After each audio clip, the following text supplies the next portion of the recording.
On April 19, 1949, a powerful disturbance in the force was noted in the small town of Astoria, Oregon.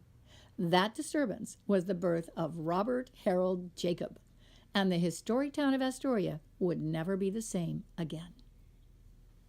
Finnish mother Dorothy, German father Jake, and older brother Greg could not have been prepared for this dynamic and always on the move young man.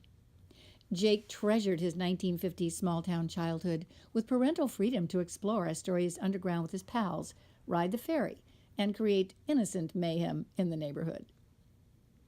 In high school, Jake was known as a good-looking kid with an outsized attitude, a wicked sense of humor, and a lot of friends.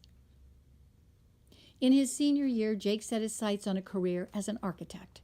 He was excited to go to University of Oregon, meet new friends, and in his words, get to know more than 10 girls and drink beer. Life happened as it does, and he did get to know one lovely young girl very, very well. And before he was 19 years old, he was married to Tawny and father to their daughter, Cheryl. Having a family was not something Jake was prepared for or had planned, and a powerful wild streak fueled by alcohol sent him off on simultaneously disastrous and hilarious adventures when he dropped out of college during spring break of his senior year. Jake ricocheted from Mexico to Hawaii and other points unknown, doing occasional architectural work, windsurfing, golfing, and partying hard. A stint in the military and multiple jail visits eventually created a reflective Jake, and in the mid-'80s he resolved to turn his life around and tame the alcoholic binges which were taking their toll. He read personal growth books voraciously and went to seminars all over the country to change the way he thought. He turned his car into a listening library and began to believe he could achieve whatever he set his mind to. With this new attitude, Jake began to mentor young people and even sponsored camps for underprivileged youth. As Jake applied the principles of these books to his everyday life and committed himself to sobriety, he was able to reconnect with Cheryl and his two grandchildren, Louis and Abby, in a powerful new way, and was finally the proud dad and granddad he was unable to be at a younger age. Although Jake lived and worked in Portland, his hometown was always on his mind. In 1993, I came up with the idea of building a hotel on the waterfront. But Jake's mind was such that he could envision what it could be, and he'd go with it.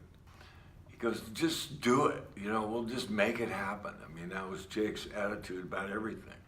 You don't have to have a clear path. If you've got an idea and you go in that direction, it'll happen.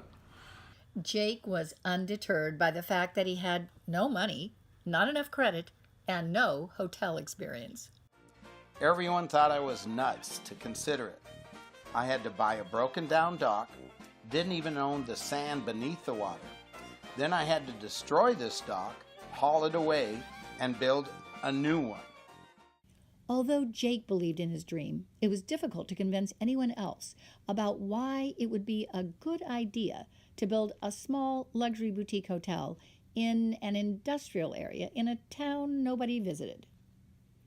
But there was one man who believed in his vision and was willing to invest his own money in Jake's dream.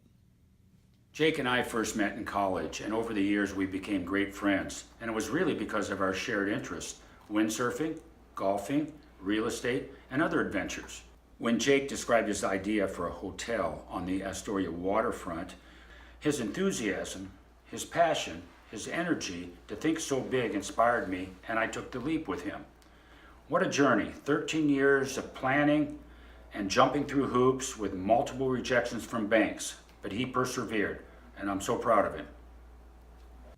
For over a decade, Jake and artist Sarah Goodenow fashioned a life together, and during the building of the Cannery Pier, her art and interior design talents informed the rich color schemes and authentic feel of the hotel. Jake also convinced his brother Greg to write a book about Astoria's fishing and Finnish history, which resulted in Finns, and Astorians. Just after the Cannery Pier opened, two outside energy development companies proposed building two separate LNG facilities on the Columbia River. Jake was the first Astoria businessman to come out against this very contentious issue. Even though it affected his bottom line, he was right, and the whole community won. Astoria was in Jake's blood, so working on the hotel was not the only thing Jake was doing in his hometown over the years. In Jake's unconventional and disarming way, he figured how to buy the Liberty Theater himself from an uncooperative owner who disliked the city, and then gave the Liberty back to the town. Jake found Old 300, which was a broken-down trolley, and convinced everyone it could work along the waterfront. He saw past pigeon poop and broken windows to save and revitalize the huge and long-ignored Astoria Armory. The armory was a huge part of us little kids growing up here in the 50s. And he was working on a final legacy project, the Astoria Ferry Tourist Number 2. Jake became good friends with ferry owner Christian Lint, and together these two visionary geniuses formulated a plan to return the ferry to Astoria, where she was born almost 100 years ago. Jake had an insatiable curiosity about life and about people, and he made instant connections with folks from all walks of life. Not only did he treasure old friends, he was always willing to make room for new ones. Everyone felt like they were Jake's best friend. Hey, this is Jake. How have you been? What's up your sleeve? Give me a holler. Tell me about your world.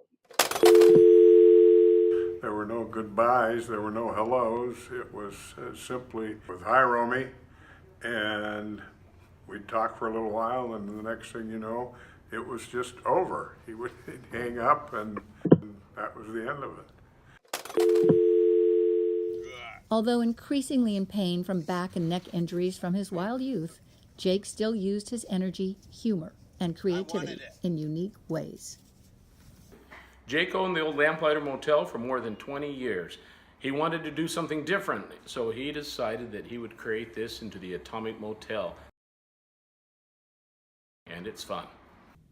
Jake also wrote a children's book with local Astoria artist Sally LaCaffe. This story is based upon what happened to me in 1961. In those days, along with a book of stories from his youthful escapades. Preface. This book is not for everyone. This book also has no life lessons, deep messages, or any redeemable qualities. I just tell what happened. I didn't make it up.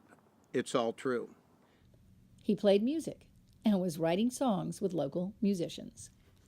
In the last year, Jake created a robertjakejacob.com website with the help of James Andrew of Blank Zebra, which will remain active on the web in perpetuity. Jake still planned to organize a meatloaf cook-off, a gravy cook-off, a TV dinner cook-off, an alien festival, and an event he called Bite of the River. Although Jake continued to be a whirlwind of energy and ideas, and in spite of Jake's brilliance and many efforts to tame the alcoholic cravings, he was still tormented by this crippling disease. Family, friends, girlfriends, and dogs provided comfort when they could. In the last few years, Michelle and Oliver brought a new kind of love, fun, and laughter into his house, and it was often hard to distinguish who was the 6-year-old and who was the 60s-year-old. Jake was larger than life, and like the Energizer Bunny and Iron Man, he kept coming back from alcoholic binges to the amazement and relief of his inner circle. His enthusiasm and can-do charisma continued to stir up excitement and positive ideas for his hometown to the very end.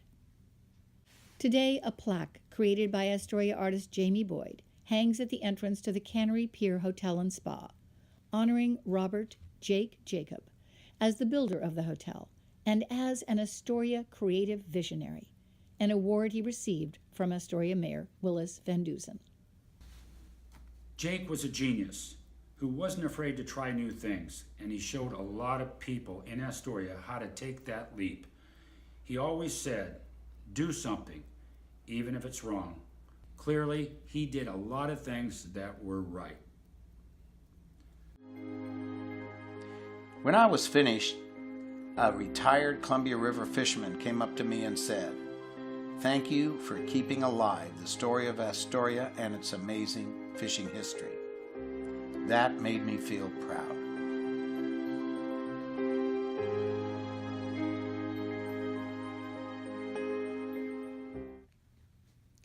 Robert Jacobs' fingerprints and energy are everywhere in Astoria. We will never fully know all of the people whose lives he touched, all of the projects he inspired, and all of the things he had yet to create with his original vision, charismatic energy, and Sisu. What we do know is this. Poet Naomi Shayub Nye writes, "People do not pass away. They die, and then they stay." Robert Jake Jacob will stay forever in the hearts and minds of those who knew and loved him.